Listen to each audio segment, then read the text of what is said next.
আপনাদের দোয়ায়, আপনাদের মা বাপের দোয়ায় পশ্চিম বাংলায় অধিকাংশ মাদ্রাসা মসজিদ, সেখানে আমাকে প্রেসিডেন্ট মোতালিব তৈরি করার জন্য লাইন দিতেন না, পারবো না।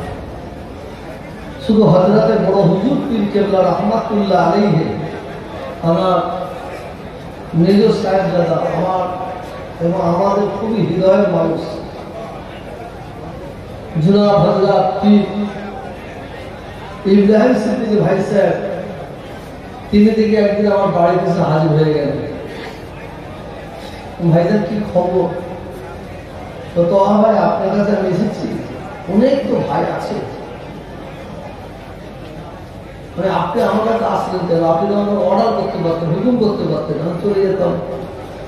আপনি আমার মুরব্বি, বলেন না আমি আপনার এসেছি, আমার একটা কথা রাখতে হবে। কি কথা বলুন? তাহলে আপনি রাখবেন কিনা বলুন। দেখেন আপনি বড় ভাই, আর আপনার কোনো খারাপ কথা বলবেন না, ভালো কথাই বলবেন, নিশ্চয়ই রাখতে হবে। বলুন। তো মুজাদ্দিদুল জামান দাদা হুজুর পীর রহমাতুল্লাহ আলাইহি সিনিয়র মাদ্রাসা, আমি চাইছি আপনি প্রেসিডেন্ট হন, সভাপতি হন। আমি বলুন ভাই আমি তো কোন মাদ্রাসার মধ্যে প্রেসিডেন্ট হতে পারি না, যাই না। আপনি যখন বলছেন আপনার কথা ফেলবো, আমি গ্রহণ করলাম।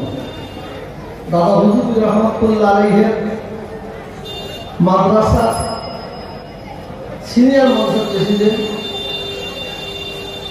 ছিলাম, তারপরে হাই মাদ্রাসা আবার প্রেসিডেন্ট।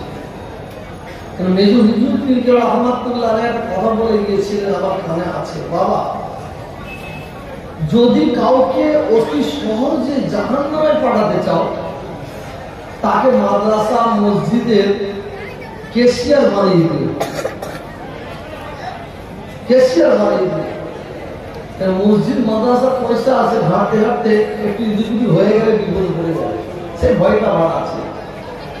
তা আমার গ্রামবাসী ভাইয়েরা সকলে মিলে হযরতে 400 দাল হুজুর পীর রহমাতুল্লাহ আলাইহি এই দরবারে আমাকে মুতাল্লি করেছেন। আমি মুতাল্লি করে কি জিনিস জানি না। আমার গ্রামবাসী ভাইয়েরা যেরকম সবাই খাদেন, আমিও খাদেম হিসাবে যুক্ত হয়েছি। আমি বেশি লম্বা চড়া আলোচনা করবো না, আপনার দোয়া করবেন হুজুরকে দরবারকে আরো যেন সুন্দরভাবে সাজাতে পারে। বলুন আমিন।